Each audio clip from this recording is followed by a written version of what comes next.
My name is Isabella, 35 years old, and I've worked at the financial corporation Hartwell & Co. for nearly 10 years. From an office assistant, I became the only one who could remember every clause, every tiny detail buried in thousands of pages of contracts.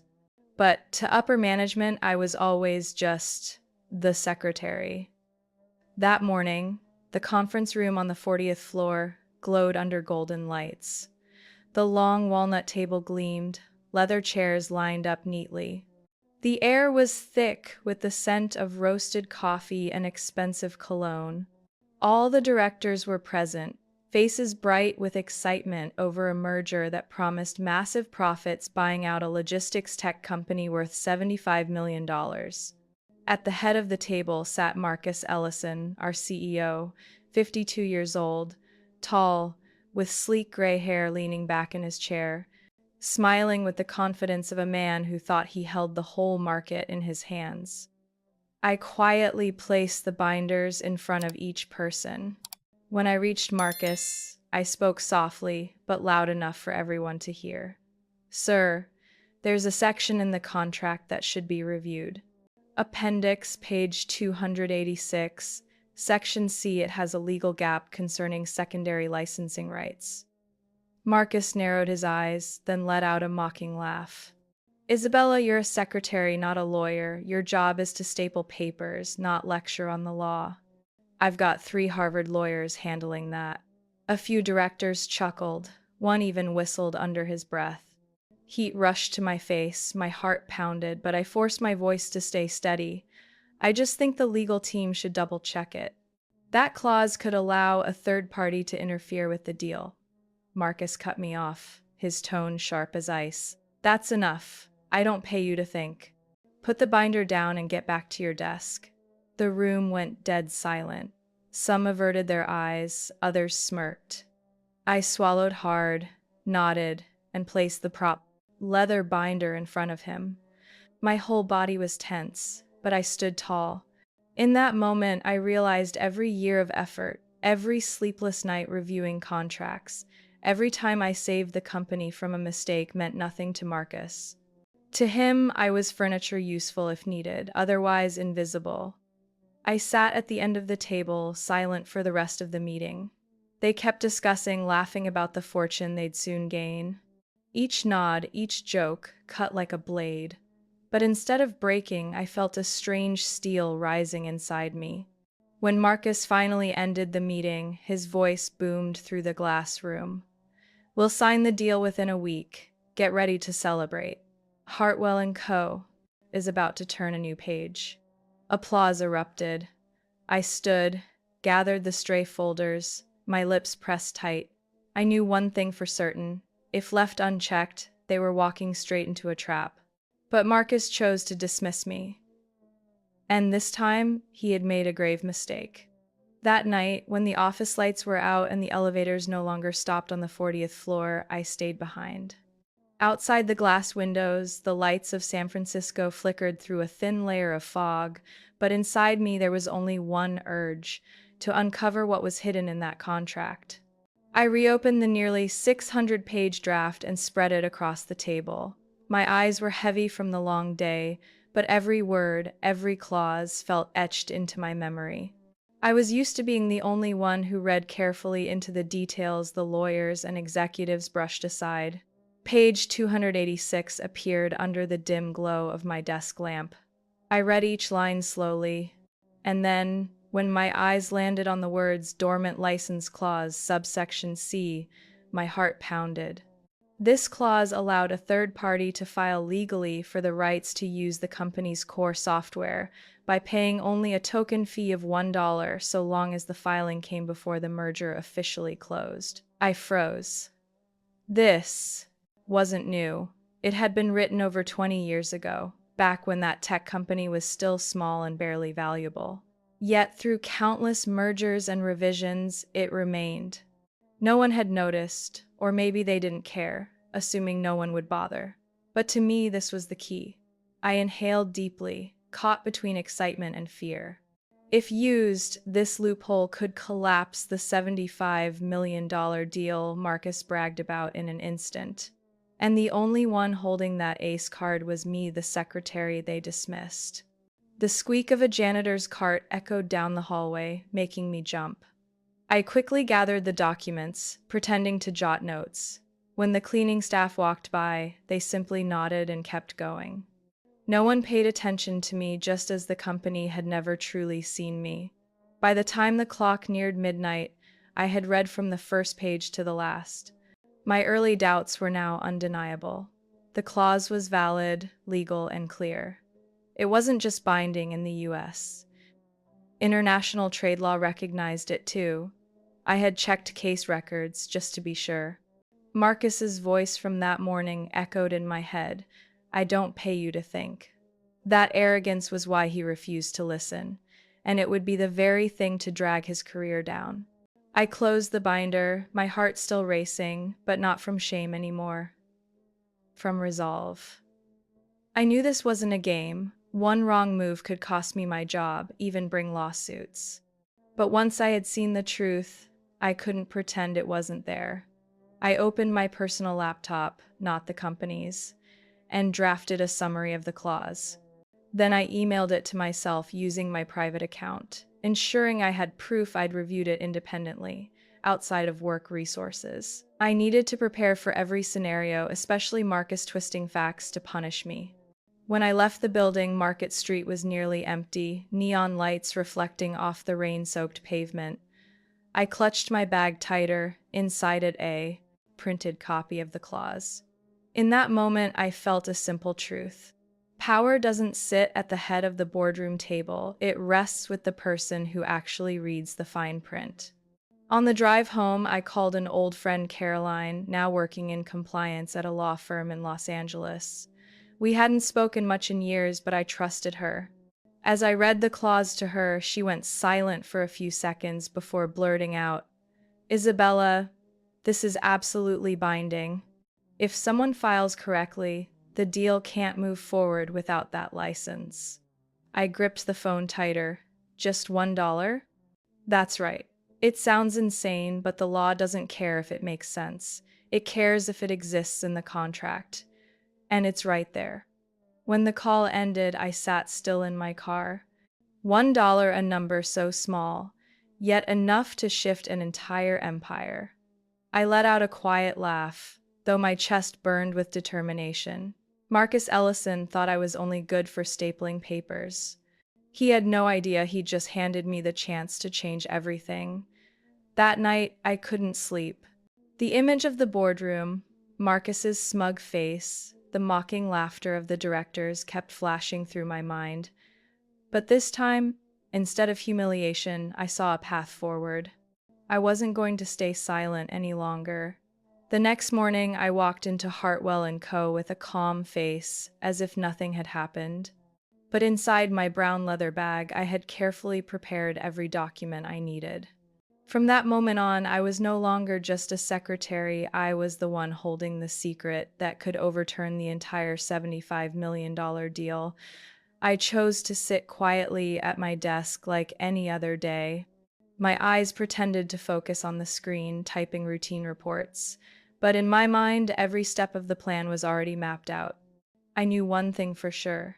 If I showed even the smallest crack, Marcus would crush me before I could act. At exactly 11:45 a.m., I grabbed my bag and left the office, telling a coworker I was going to lunch early. No one questioned it. To them, I was still Isabella the secretary, the one who kept papers neatly stacked and never drew attention. Instead of heading to my usual lunch spot, I walked 3 blocks to a nearby office building. On the ground floor was a small notary office run by Nora, an Irish-American woman in her early 60s. I'd met her once before when handling personal paperwork, and I knew she was strict but fair. I placed the folder on her desk. Inside were the dormant license activation request, a notarized copy of the original contract, and a check for $1 I had already signed. Nora pushed her glasses up her nose, reading every page without skipping a word. Then she glanced at me with curiosity. "Are you sure you want to file this, Isabella? It's legal, but Hardly anyone pays attention to clauses like these. I gave a faint smile, my voice steady. I've thought about it long enough. This is a decision I don't want anyone else to make for me. She nodded, then pressed a bright red seal onto each page. The sharp sound of the stamp echoed through the quiet room, marking the turning point of my life. When she handed back the certified documents, my hands trembled slightly, not from fear, but from knowing that, from this moment, the core software license of that company legally, indisputably belonged to me. I paid the storage fee, carefully took the receipt, and walked out. Outside, the streets bustled with lunchtime chatter, people talking about stocks and baseball. No one around me knew that with just $1 I had seized the key to shake an empire. Back at the company, Marcus was in the hallway, laughing loudly into his phone.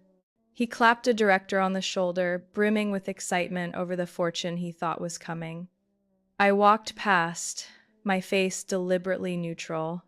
No one realized that, just hours earlier, I had already shifted the entire game. That afternoon, seated at my desk, I emailed a short summary and the filing receipt to my personal account, backing it up on a portable drive hidden in my bag. I left no trace on the company's system. Marcus and his legal team could comb through the records 100 times, they'd never find a clue in their files. That night, back in my small Oakland apartment, I sat alone by the window, watching the Bay Bridge lights glitter. I knew I had crossed a line. There was no turning back. If Marcus discovered this, he would stop at nothing to ruin my career and reputation. Yet deep down, I felt lighter. For the first time in years, I was free from the weight of his disdain. My phone buzzed. It was Caroline, my old law school friend, I answered. Isabella, I reviewed the paperwork. You did everything correctly. No one can dispute the validity of this claim. You're holding an incredibly powerful card. I exhaled, half anxious, half proud. The thing is, Caroline, I didn't do this to cash in. I did it because he disrespected me, disrespected everyone without a seat at the table. There was a pause, then she said quietly, "Then you'd better be ready. Marcus won't sit still." I let out a soft laugh. I know. And I am ready. That night, I locked the file inside a small safe in my bedroom. Outside, the wind from the bay howled against the windows, as if warning me of the storm that was about to come. 3 days later, the atmosphere at Hartwell & Co. had completely shifted. Instead of cheerful talk about profits, the hallways were filled with tense whispers. Conference room doors were shut tighter than usual, and the legal department's phones rang nonstop. I sat at my usual desk, typing simple emails, pretending to know nothing. On Wednesday morning at 9:10, I saw two Hanover lawyers, the sellers, appear in the executive wing. They walked briskly, faces tight, heading straight into the 40th floor boardroom without even greeting the process. Receptionist. Moments later, Marcus's sharp voice boomed through the thick glass. "What is this? Are you playing games with me?" I lowered my head, pretending to check the schedule. But my ears caught the fragments leaking out. The deal had been frozen. The core software license was now owned by someone else. And the entire $75 million agreement was on the verge of collapse. Near noon, Marcus stormed out of the room, face flushed red, gripping his phone tightly. A few directors followed quickly, looking rattled. I glanced up and caught his eyes for a brief moment, but he turned away fast, as if to hide his unease. That afternoon, in the break room, I overheard two young legal assistants whispering. "I heard someone filed a legal claim already, just $1, and they took the license. Hanover can't transfer it now. No idea who it was. Our side is freaking out trying to find out." I carried my coffee out quietly before they noticed I'd heard. My heart pounded, but my face held a calm smile. The next day, the tension grew worse. In-house lawyers rushed down the halls with stacks of files. The accounting department murmured that if the deal failed, the company's stock could nosedive. Marcus no longer strutted proudly. He snapped at everyone, even shouting at the head of HR, a woman he'd always pretended to be close with. That evening, just as I was about to leave, Marcus suddenly flung open his office door and barked, "Everyone back. Emergency meeting." I turned my head but pretended not to hear, knowing well I wasn't among the invited. Still, I lingered near the elevators, close enough to catch the muffled shouting. "You told me the contract was airtight," Marcus roared. A lawyer's timid voice followed. "Sir, the dormant license clause was never removed, and someone has filed properly. As of now, Hanover no longer holds the license." "Then fine them. I don't care what it costs, we buy it back now." "We can't, sir. The claim was legal, and under international law, we cannot force or void it." The door slammed shut, muffling the rest of the fight. I stepped into the elevator, my heart thudding, but the corner of my lips curved upward. Everything was unfolding exactly as I had predicted. Over the next few days, Marcus became a shadow of himself. No more loud boasts in the halls. Instead, closed doors and secret meetings with his lawyers. Still, not everything could be hidden. Rumors spread like wildfire. The deal might collapse. Shareholders are starting to ask questions. The stock price could plummet. I kept my routine, arriving early, leaving late, doing unnoticed paperwork. To them, Isabella was still invisible. But inside me, each passing moment confirmed that real power had shifted hands. On Friday night, as I left the parking garage, my phone buzzed. A message from Caroline. "Trust me, your filing is valid. They have no choice but to accept it. Now be ready, Marcus will come after you." I sat still in my car, staring at the city lights glittering in the distance. With the wind whistling against the window, I whispered softly, "Let him try. I'm not the one who stays silent anymore." On Monday morning, just as I set my bag down on my desk, the intercom rang.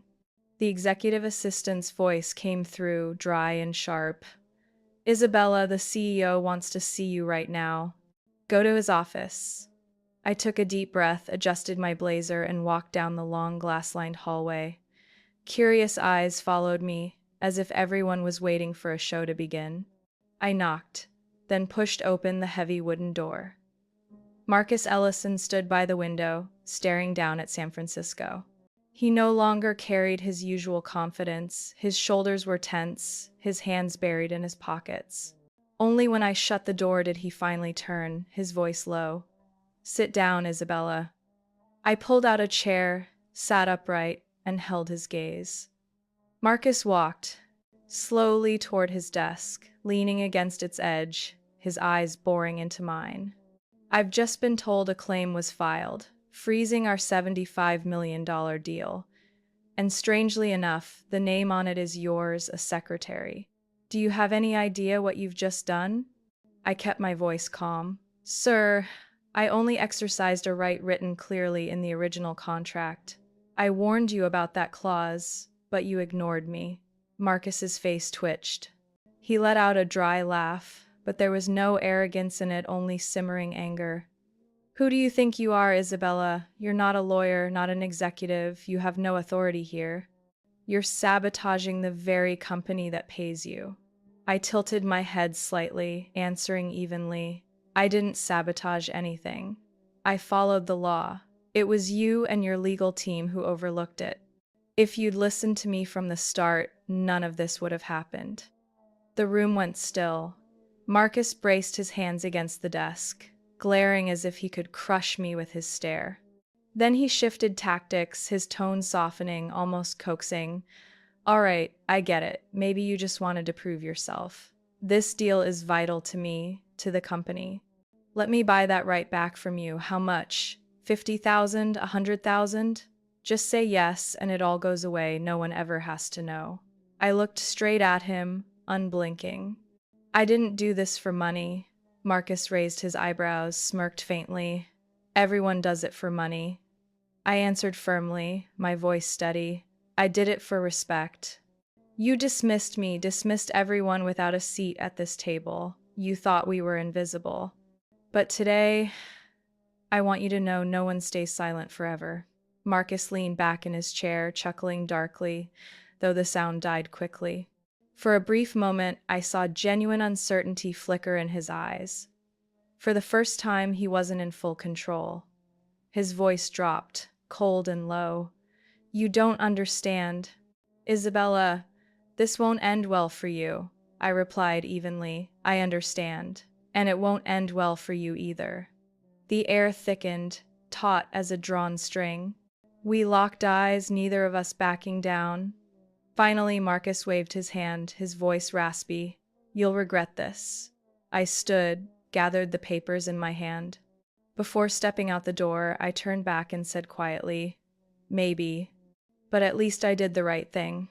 The door shut behind me, leaving Marcus alone in that vast office, his eyes still burning with suspicion and fury. 2 days after the direct confrontation, I knew Marcus wouldn't stay quiet. At exactly 4:58 p.m., just as I was about to shut down my computer, a new company email popped up. The subject line was bold and cold. "Urgent notice from Human Resources. Investigation of unauthorized conduct." I opened it. The content accused me of interfering with the company's transaction process without authority, ordering me to appear in HR the next morning to explain myself. I let out a small laugh, not from amusement, but because I had predicted Marcus's move. This was his favorite game, turning the victim into the guilty party. That evening, I met my private attorney, David Parker, 40 years old, a former legal advisor for several California firms. David was calm, steady, never dramatic. He slid a thick folder across the table in a small Oakland cafe. "Isabella, I've reviewed all of your filing documents. Everything is legal, clean. They can't charge you unless they fabricate something. Tomorrow, just hand them this letter." He passed me an official letter, signed and sealed.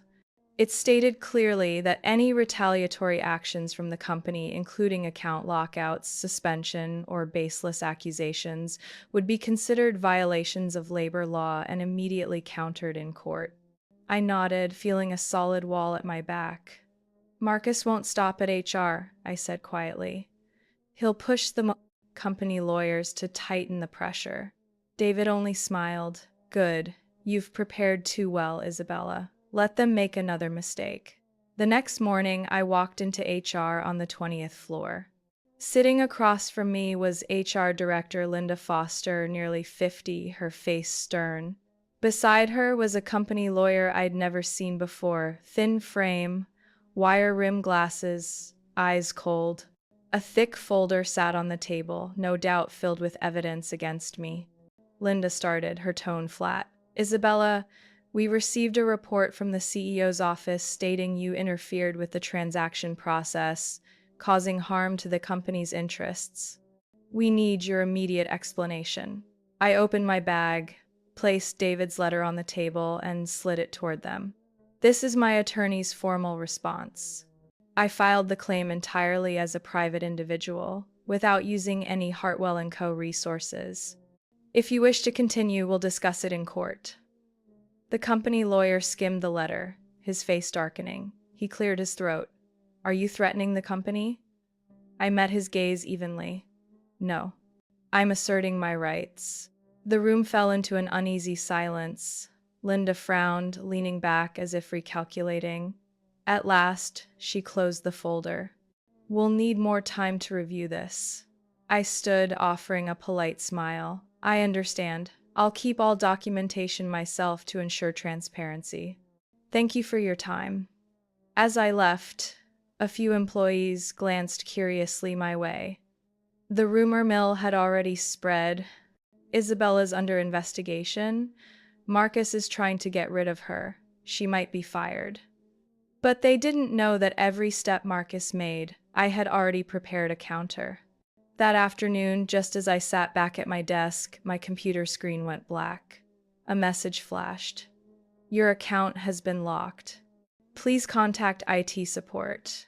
I wasn't surprised. Quietly, I pulled out the USB drive holding every backup of my documents. I had expected Marcus to weaponize the company against me, but all crucial evidence was beyond his reach. That night, I sat by the window of my apartment, watching the Oakland Bay lights shimmer. I knew the battle wasn't over. Marcus would escalate, finding new ways to break me. But I was no longer the invisible secretary. I had the law, the evidence, and the conviction that I was on the right path. My phone buzzed again. A text from David. Hold firm. If they push one step further, we'll file a countersuit in federal court. Marcus won't risk exposure. I closed the phone and leaned back. My heart still beat fast, but not from fear this time, from anticipation. Rumors spread like wildfire. Within days, no one at the company was talking about the merger anymore. They were whispering about me, the secretary who dared to challenge Marcus. I tried to keep my routine, but the sidelong glances and hallway murmurs thickened the air. On Thursday afternoon, my desk phone rang. A deep, commanding voice came through. Isabella Harris, this is Richard Clark, chairman of the board. I want to see you now. I froze for a moment. Richard Clark, 60 years old, one of the most powerful men in West Coast finance. He rarely appeared, let alone contacted a low-level employee like me.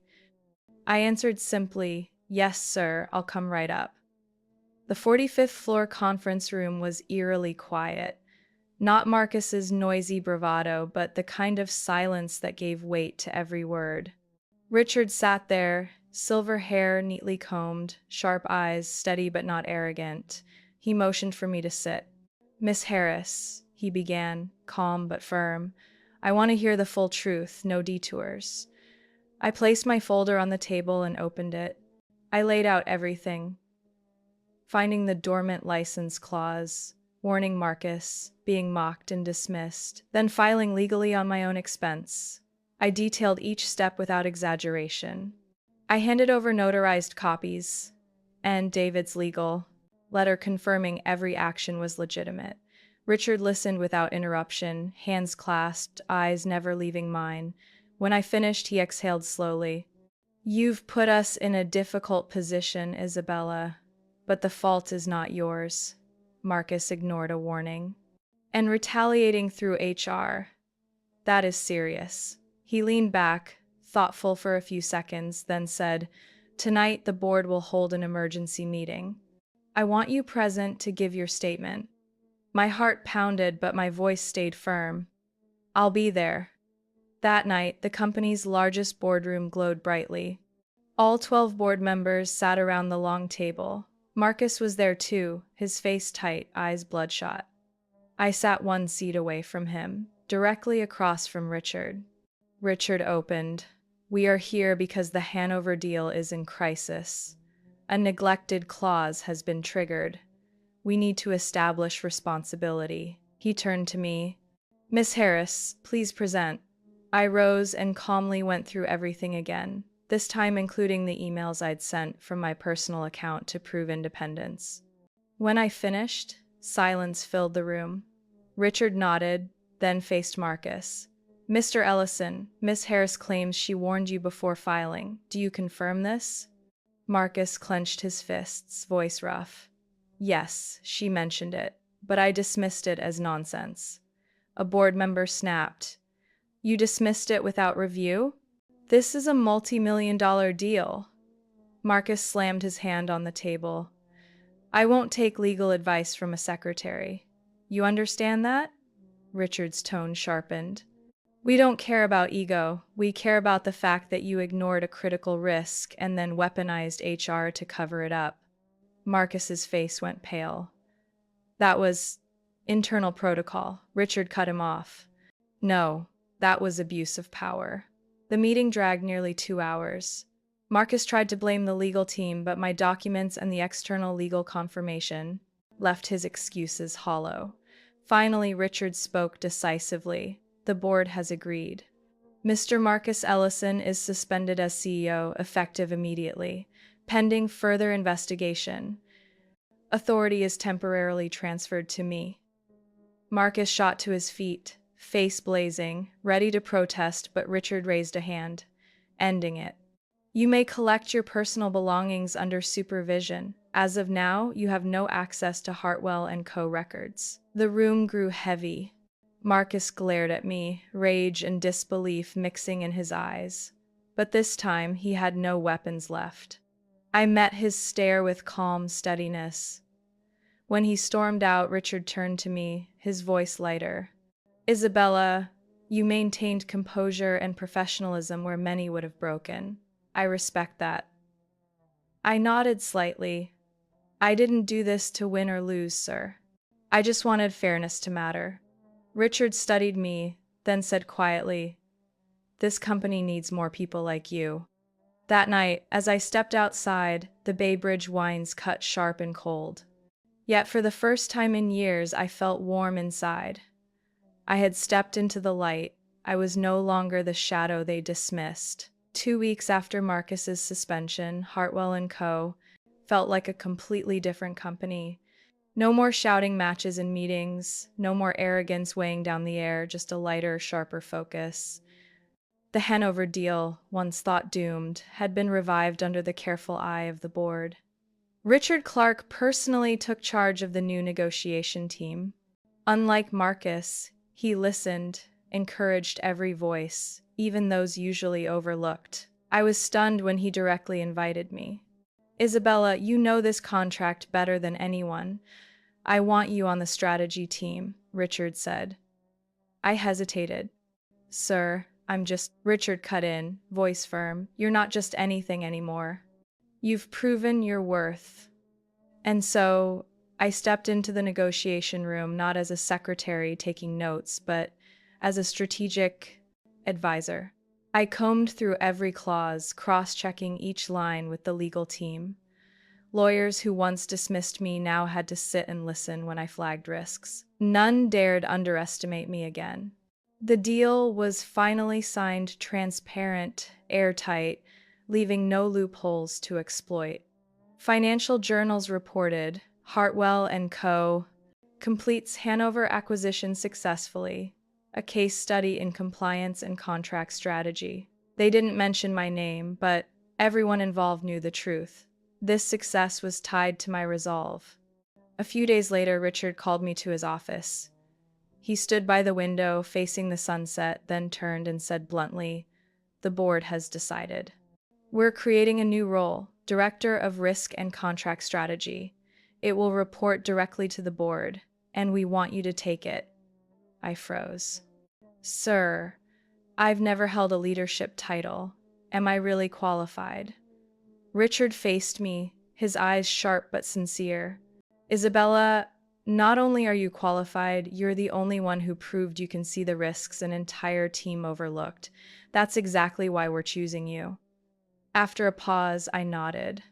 "I'll accept, but on one condition. I want independent authority to review all contracts. No filters, no layers of bureaucracy hiding things." Richard smiled. "That's reasonable. The board agrees." On my first day as director, I moved into a modest office on the 32nd floor. No sweeping glass windows like Marcus's, no lavish trappings. But I didn't need those.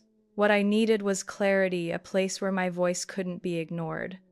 Colleagues stopped by to congratulate me. Some were genuine, others just curious. I stayed composed. I knew true respect didn't come from polite words, but from proving my value through action. As for Marcus, word spread that he had left town, taking a small consulting role on the East Coast.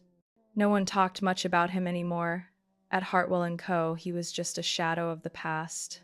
One evening, after finishing a review of a new contract, I sat alone in my office.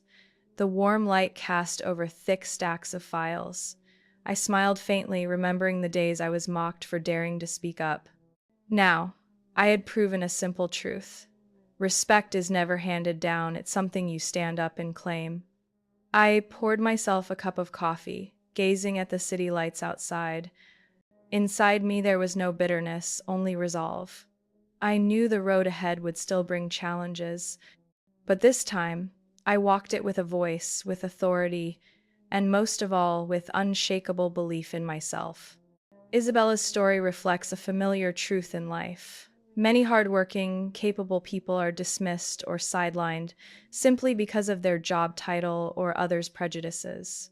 Yet, real value doesn't come from a position, it comes from the courage to speak up and defend what's right.